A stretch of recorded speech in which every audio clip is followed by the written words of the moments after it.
ہمارا آج کا موضوع فقر کی نماز پر ہے اور ہم آج انشاءاللہ تعالی اس ویڈیو میں فقر کی 24,000 نماز پر گفتگو کریں گے اور ہم بتائیں گے کہ فقر کی نماز کیا ہے اور یہ کیسے پڑھی جاتی ہے۔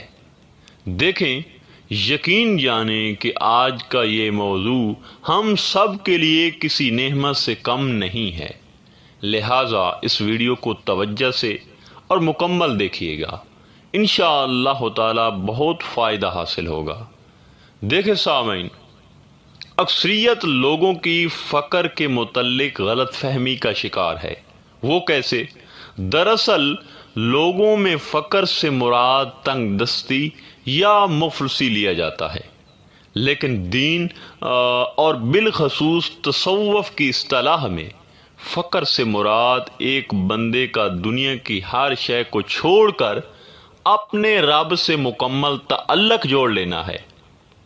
دیکھیں، فقر ایک راستہ ہے جس پر چل کر بندہ اپنے رب سے مل سکتا ہے اور اس کا دیدار کر سکتا ہے، کیونکہ فقر ہی وہ باطنی راہ ہے جو انسان کو پستی سے اٹھا کر بلندی کی جانب لے جاتی ہے، اور یہی فقر ہمارے آقا علیہ الصلوۃ والسلام کا حقیقی ورثہ بھی ہے، جس کو آپ نے خاص طور پر اپنی سنت قرار دیتے ہوئے اپنی ذات سے وابستہ کیا ہے۔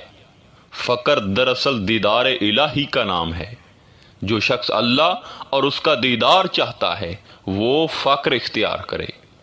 دیکھیں سامعین، اب اسی فقر میں ایک نماز بھی ہے جسے نماز فقر کہا جاتا ہے، اور یقین کریں یہ نماز سب نمازوں سے بھاری ہے، اور اس نماز کو پڑھنا رٹے باز مولوی یا فرقہ پرست لوگوں کے بس کی بات ہے ہی نہیں، بلکہ اس نماز کو پڑھنے کی جستجو لاکھوں نے کی ہے، مگر اکثریت فیل ہو گئی۔ بس چند ہی ایسے چنے ہوئے لوگ تھے جو نماز فقر کو ادا کر سکے۔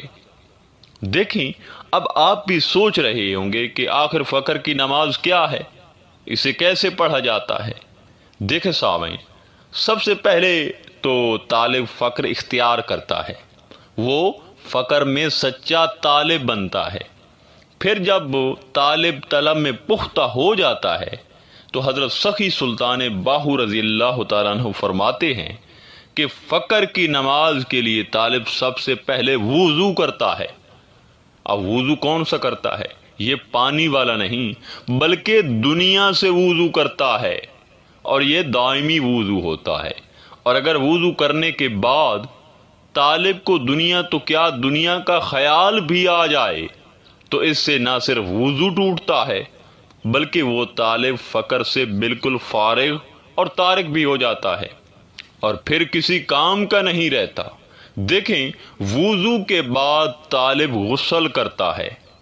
اب غسل کس چیز سے کرتا ہے؟ دیکھیں، غسل وہ عقبہ سے کرتا ہے، اور عقبہ میں یہ جنت، یہ حور و قصور، یہ نعمتیں اور دیگر آخرت کی ہر چیز آ جاتی ہے۔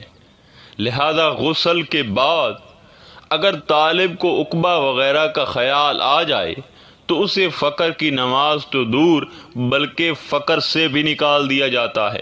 خیر، جب یہ دونوں وضو اور غسل میں طالب کامل ہو جاتا ہے تو حضرت سخی سلطان باہو رضی اللہ تعالیٰ عنہ فرماتے ہیں کہ پھر طالب 2 رکعت نماز فقر اس طرح پڑھے کہ پہلی رکعت میں ترک نفس یعنی فنائے نفس کرے، اور دوسری رکعت میں وہ توحید اور توکل اختیار کرے۔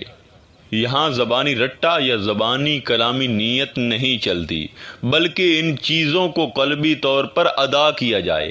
خیر، پھر جب ان 2 رکعت کی ادائیگی ہو جاتی ہے اور جب طالب سلام پھیرتا ہے تو سلام کے بعد اسے بینائی اسلام حاصل ہو جاتی ہے، اور اللہ کے سوا ہر چیز کا نقش اس کے دل سے مٹ جاتا ہے۔ اس کی جو میموری ہوتی ہے اس میں دنیا کا خیال بھی نہیں ہوتا، اسے یہ بھی یاد نہیں رہتا کہ کوئی میری ماں تھی یا کوئی میرا باپ تھا اس نماز کے بعد، اور یہ تو رشتے تو خیر دور کی بات ہے، اسے اپنا بھی ہوش نہیں رہتا کہ میں کون ہوں، میں کس کی اولاد ہوں، میں کہاں پہ بیٹھا ہوں۔ یعنی یہ تمام جو چیزیں ہیں یہ بالکل ختم ہو جاتی ہیں، اس کی جو یادداشت ہے وہ بالکل ختم ہو جاتی ہے، دنیا سے وہ بالکل کٹ جاتا ہے۔ پھر اسے ہر چیز میں اللہ اور اس کا نور دکھائی دینے لگتا ہے، اور وہ اپنے اندر کی آنکھ سے اپنے اندر خدا کا عرش دیکھتا ہے، اور اسی اندر کی آنکھ سے وہ ہر لمحہ خدا کا دیدار کرتا ہے۔ پھر جب ان 2 رکعت نماز فقر کی ادائیگی ہو جاتی ہے اور اسے شرح صدر نصیب ہو جاتا ہے، تو پھر طالب 24 گھنٹے میں 24,000 فقر کی نماز پڑھتا ہے۔ دیکھیں سامعین، صوفیاء کرام کے مطابق انسان 24 گھنٹے میں 24,000 سانسیں لیتا ہے، اور جو ایک بار فقر کی نماز ادا کر لے، اس میں کامل ہو جائے، تو پھر اس کا کوئی سانس فقر کی نماز سے غافل نہیں ہوتا، گویا وہ ہر ایک سانس سے نماز فقر ادا کرتا رہتا ہے، کیونکہ اگر وہ ہر ایک سانس سے اللہ ہی کہہ دے تو اس کو لذت اور لطف نماز فقر والا ملتا ہے، اور وہ نماز میں کاؤنٹ کیا جاتا ہے۔ حتیٰ کہ وہ اگر نیند میں بھی ہوتا ہے تو اس کا قلب نماز فقر میں مصروف رہتا ہے۔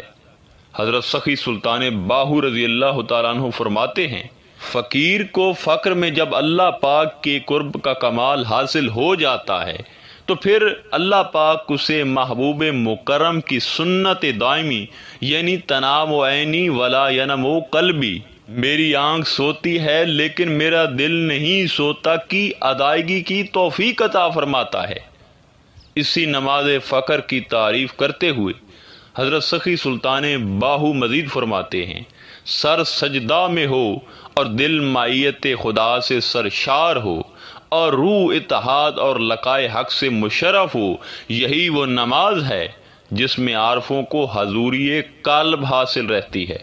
فرض عین اور ضروری نماز یہی ہے۔ اور باب بلے شاہ نے کیا خوب فرمایا ہے کہ 24,000 نماز فقر دی تو 5 کیسیاں پڑھداں۔ دیکھ سامعین، نماز فقر میں خرد ہے نہ ورد ہے، ذکر ہے نہ فکر ہے، یہاں ہے تو صرف ذات حق تعالیٰ کی جلوہ آرائی ہے۔ حضرت سخی سلطان باہو رضی اللہ تعالیٰ عنہ فرماتے ہیں کہ فقر کی نماز اشک بھی ہے اور یہ عشق بھی ہے، یہ تصور بھی ہے اور یہ تصرف بھی ہے۔ دیکھیں سامعین، ابتدائے فقر ففروا الی اللہ ہے اور انتہائے فقر قل هو اللہ احد ہے، اور یہ نماز فقر کی دولت ہی ہے جس سے انسان اللہ کی ذات میں فنا ہو کر ہر ایک چیز سے بے نیاز ہو جاتا ہے۔ مگر ایک چیز کی وضاحت ضروری ہے، بعض لوگ شاید یہ سمجھتے ہیں کہ فقر میں یا تصوف میں معاذ اللہ نماز شریعت کی ضرورت نہیں ہوتی، بلکہ اگر کوئی ایسا سمجھتا ہے تو اسے چاہیے کہ علم حاصل کرے اور شریعت کو سمجھے، کیونکہ ہر راہ شریعت سے ہی نکل رہی ہے، یہ فقر شریعت سے نکلا ہے۔ حضرت سخی سلطان باہو اور دیگر تمام صوفیاء فرماتے ہیں کہ اگر کوئی شخص فقیری کا دعویٰ کرے یا وہ ہوا میں اڑتا ہوا آئے، لیکن اگر وہ شریعت کا تارک ہے یا شریعت کا دشمن ہے یا تارک نماز ہے تو وہ خبیث شیطان ہے، یہ کوئی فقیر نہیں ہو سکتا۔ آخر میں دعا ہے کہ اللہ تعالی ہمیں فقر پر چلنے اور فقر کی نماز ادا کرنے کی توفیق عطا فرمائے۔ انشاءاللہ تعالی ملتے ہیں ایک نئے موضوع میں، تب تک اللہ نگہبان۔